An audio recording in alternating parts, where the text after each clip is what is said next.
heavy rains wreaked havoc throughout Southern California during the winter of 2004-2005. Los Angeles received 37¼ inches of rain that season, making it the wettest year the City of Angels had seen in 121 years. But months would pass before the rains caused some of the worst damage. On the perfectly sunny morning of June 1st, 2005, residents of Bluebird Canyon in Laguna Beach, California, were awakened by strange noises. I heard really loud popping. It almost sounded like a BB gun, like kids in the canyon. And when I realized it was coming from under the house is when I kind of panicked. So at this point, I ran back to the front of the house. I opened the front door, and I actually saw my curb separating from my walkway. We could feel the house moving, and it was very loud, the cracking, the popping. And we ran outside. I think we were the first neighbors out, but they quickly followed. Everyone was screaming, asking what happened, what's going on. What was going on was that a 7-acre wedge of land was breaking away from the hillside. It would send these residents and their homes sliding down the slope. Houses cracked, streets buckled. Residents ran for their lives. And I grabbed my 2-year-old out of the crib. My ski pajamas, I just pulled my arm, and I knew it right then. The house was sliding. And I didn't know what to do, so I just ran into my 4-year-old's room, and I put out my arm, and I said, "Get up and grab Mommy's arm." I said, "The house is breaking." Well, I guess, you know, you might say all hell broke loose. We tried to get off the street, but as we tried to go down the road, the street actually opened up. It rose probably about 30 feet into the air. What we didn't realize was that the street was falling, that these houses were coming down. Flamingo Road, located near the top of the hill, and the houses on it plunged about 75 feet. What happened is over 500,000 cubic yards of earth gave way and literally avalanched down the hill into the bottom of Bluebird Canyon. And that's about the same amount of dirt that would fill over 10,000 swimming pools. It's a lot of mass moving very fast with a lot of energy. Now, when this landslide first occurred, many of my colleagues were kind of surprised. It wasn't a rainy day. I'm used to landslides happening on a rainy day. Well, deep-seated landslides like this don't necessarily happen on a rainy day. They happen when the water table has been elevated, and it takes many months for water to percolate down deep into the earth. Usually, seasonal bursts of heavy rain dump 12 to 13 inches on Southern California. The rain runs off before it's absorbed. However, the 30+ inches of rain that soaked the area during 2004-2005 was a persistent rain over a long period of time, saturating the earth from October to May. This landslide is a bedrock landslide, and the bedrock in this area is what we call the Topanga Formation, and it's a mixture of sands and silts and clays. In particular, there's a layer at a depth of anywhere from 50 to 80 feet. The clay that the landslide failed on is a very plastic clay. And by that I mean, when you get it wet, it's a consistency of Play-Doh. Not very high strength material. So when you tilt that up and then you compound the problem by having a very heavy rainfall year, twice normal rain, that builds up water into this and softens the clay, that led to the failure. The deep landslide claimed 20 homes, but miraculously, no lives. The interior structures of the homes are just crumbled into hundreds and thousands of pieces.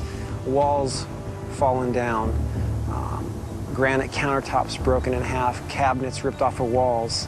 It's complete devastation in most of these homes that you see behind me. I would call this an engineering disaster simply from the failure to recognize that this was a hazardous area. That's a great challenge, and it's one thing that geologists need to do whenever they investigate an area for new development.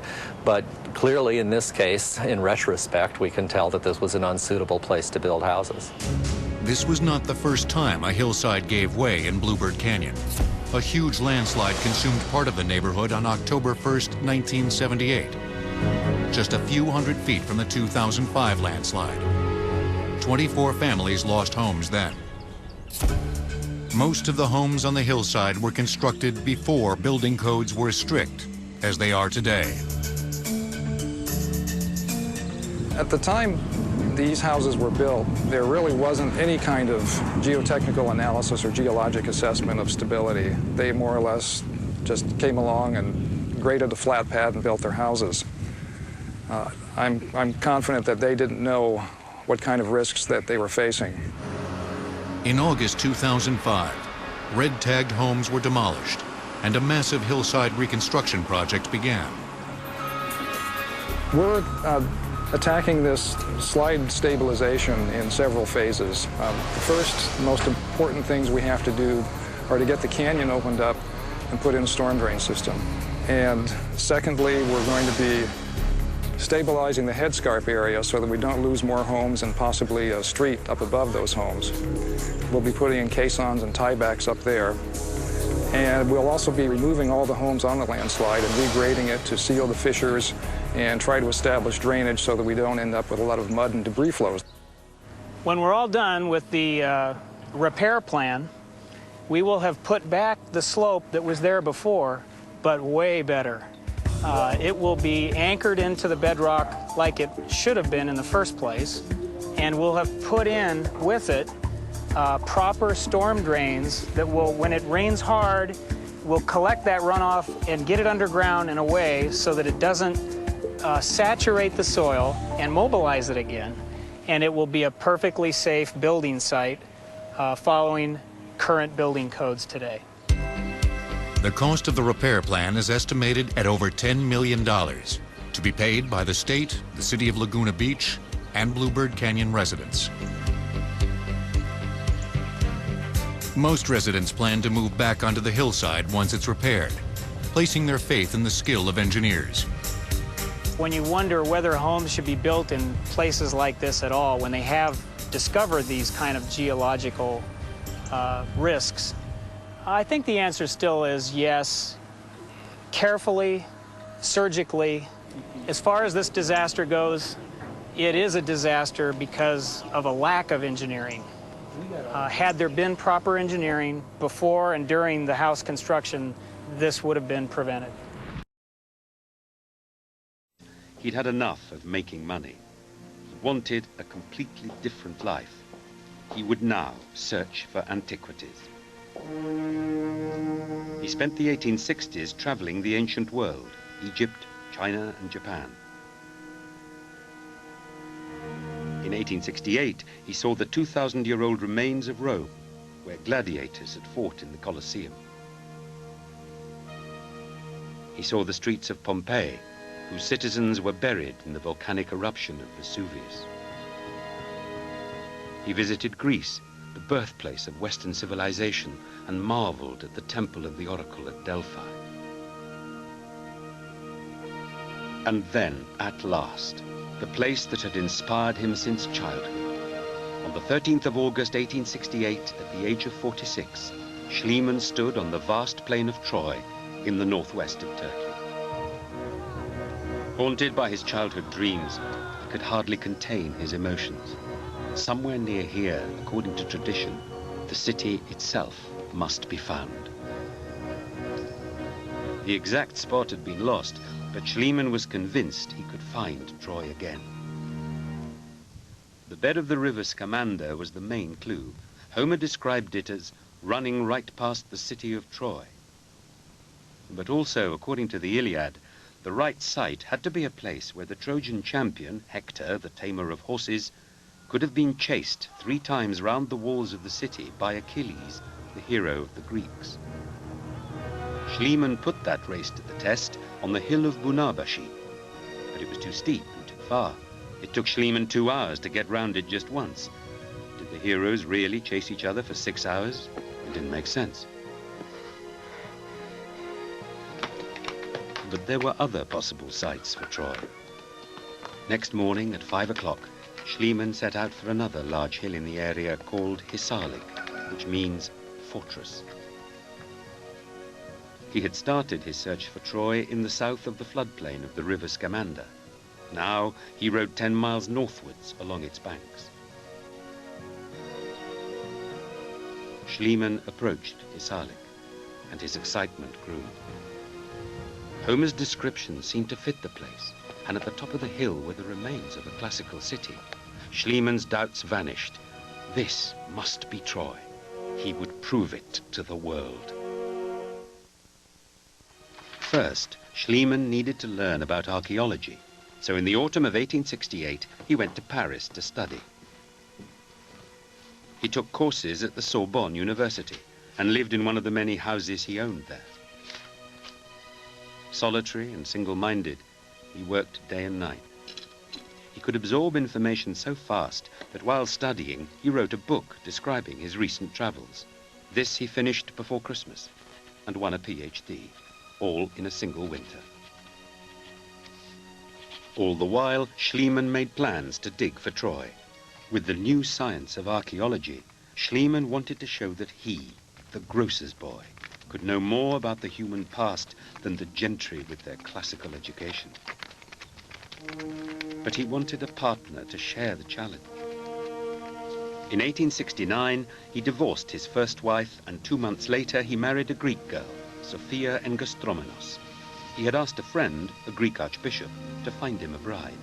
Sophia was barely 17, and when they married, they had known each other for just 19 days. Schliemann was determined the marriage would be a success. Sophia would be his inspiration in the search for Troy. She would be his Helen. Schliemann was now desperate to start work, but there was still one obstacle to overcome. To excavate the site at Isarlik, he needed permission from the Turkish government in Istanbul. But Schliemann took no notice. This also only annoyed the Turkish authorities. In the end, they forced him to promise, if I am fortunate enough to find any ancient objects of value that could be of interest to the Imperial Museum, I would be happy to divide them, half for the museum and the other half for me. After months of frustrating negotiations, Schliemann was finally given a permit to dig. But by now it was October, and the summer was nearly over. Time was short. The supplies were inadequate. There were few wheelbarrows.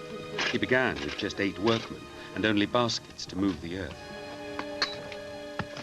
But what angered Schliemann the most was having to pay an extra salary, and for a man he did not want.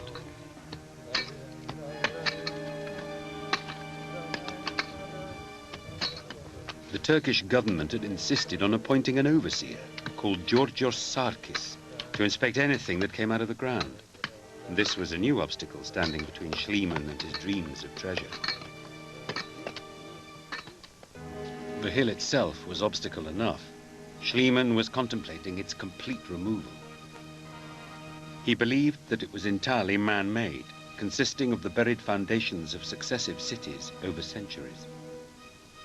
On the top, he could see the remains of a Greek city 2,000 years old. The original Troy, more than 1,000 years older, he expected to find at or near the bottom. Schliemann recklessly decided to sink a 30-foot shaft straight through the mound. The work was heavy and dangerous. The walls constantly looked like collapsing. Schliemann was battling with the unknown. The techniques of archaeological excavation had still to be invented. In his search for Troy, Schliemann was destroying centuries of valuable archaeological remains. He regretted it, but he felt the ends justified the means. Schliemann could not face failure, but it was staring him in the face. Immediately underneath the classical city, he started to find objects he identified as Stone Age. His finds were puzzling. Spinning weights like these had never been excavated before. Surely this could not be Troy. He was increasingly perplexed and confided to his diary that he had lost all hope of ever finding Troy. Could it be that he was exhausting himself for nothing? Schliemann, who had enough money for a lifetime of comfort, was struggling in a wilderness. Warm, damp weather was giving everyone a fever. He dispensed quinine to the humans and poultices to the animals. But at least his Sophia was with him. She, who knew the Iliad by heart, kept urging him on. Then Schliemann decided to change the direction of his digging. Within days, metal objects began to appear. This gave Schliemann new hope. He knew from Homer that the heroes of the Trojan War, with their swords and their spears and their chariots, must belong to an age of bronze or iron. So finding even the smallest slivers of metal, nails or bolts or knife blades, convinced him that he was now close to the right level. His mood lifted. He was just as encouraged by the pots he found, especially the ones that looked like owls. The owl was sacred to the Greek goddess Athena, and Schliemann believed there must be some link with this owl god of Troy. He took it to be the city's protective spirit. In the spring of 1872, Schliemann was back. Work began at 5 every morning and was strenuous and dangerous. He now had 100 workers. He ordered them to open up a great trench right across the whole site, 80 yards long and 50 yards deep. He drove the men as hard as he drove himself for 14 hours a day. Schliemann hated the work to be interrupted. When the Christians went missing on Sundays, he made sure there were Muslim workers to replace them. But there was one disruption he would not tolerate: smoking. He thought it reduced energy and concentration, and so he banned it. Cigarette each, man. Nine. Cigarette each, man. Back to it. Cigarette each, man. Back to it. When everyone walked out in protest, Schliemann fired them all. He simply hired men from another village. Get more men from Chiplet. Auf Wiedersehen. Schliemann insisted on having his own way.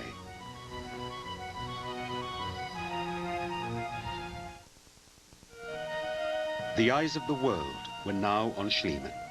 He sent regular dispatches to the British and German newspapers detailing his progress.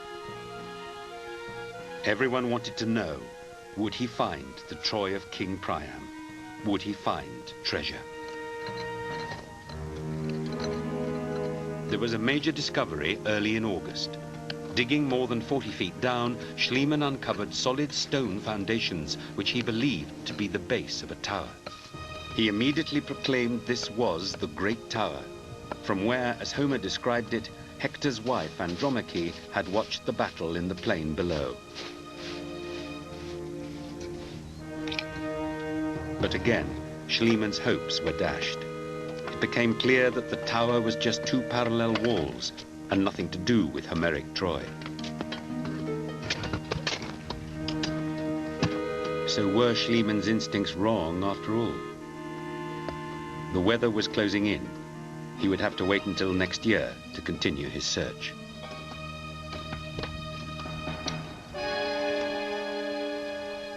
The third season at Hisarlik began in the cold of January 1873.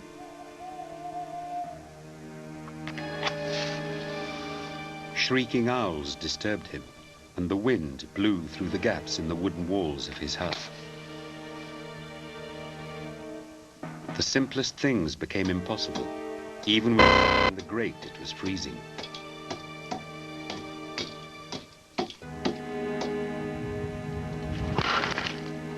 One night, Schliemann woke at 3 a.m. to find his hut on fire.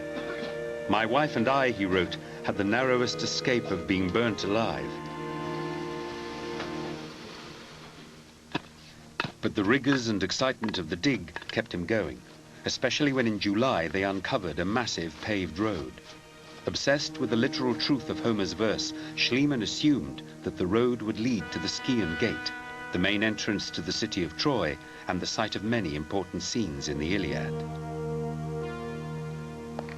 Only when he excavated the top of the slope did Schliemann find what he was looking for, the foundations of a large stone gateway.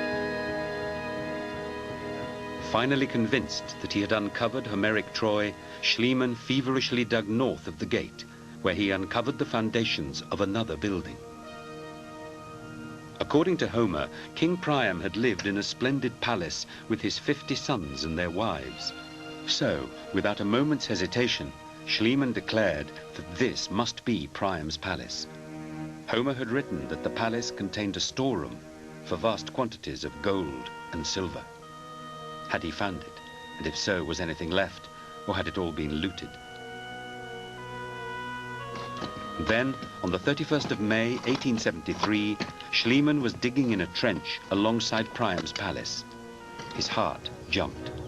He wrote, "Although it was not time for breakfast, I immediately called for a break." Schliemann had no doubts he was at the end of a 40-year quest. He was indeed uncovering Priam's treasure.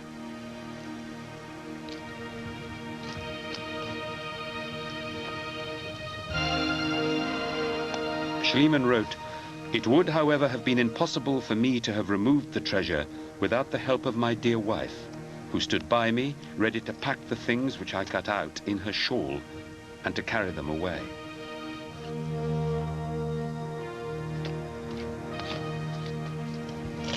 A succession of wonderful objects emerged: silver and copper and incorruptible gold, cups and bottles and plates, all packed tightly together. In truth, on that crucial day, Sophia was not even at the dig. But when Schliemann came to write his account, he simply could not bear to exclude his wife from his triumph.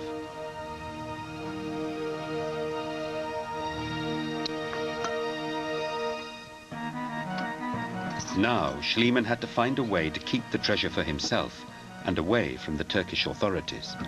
Later that evening, Schliemann prepared to hide it at a friend's farm nearby, where he hoped it would be safe.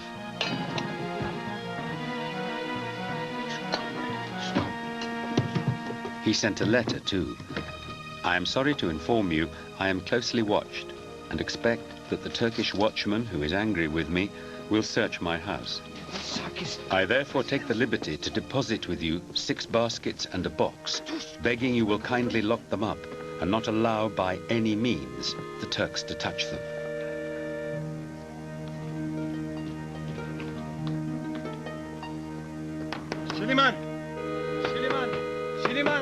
Later, Schliemann smuggled his treasure out of Turkey into Greece, where from his home in Athens he announced to the world that he had found King Priam's treasure, more than 8,000 objects in all.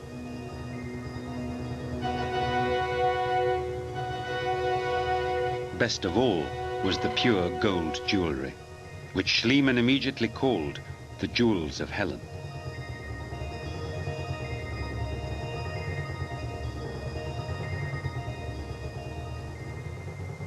Now they became the Jewels of Sophia, and soon he sent photos to all his friends of Sophia wearing the jewels.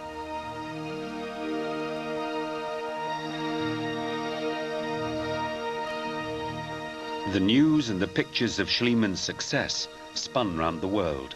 He was now famous and sought by learned societies. "My hopes have been surpassed," he wrote to his friends. "My mission is fulfilled." To Troy!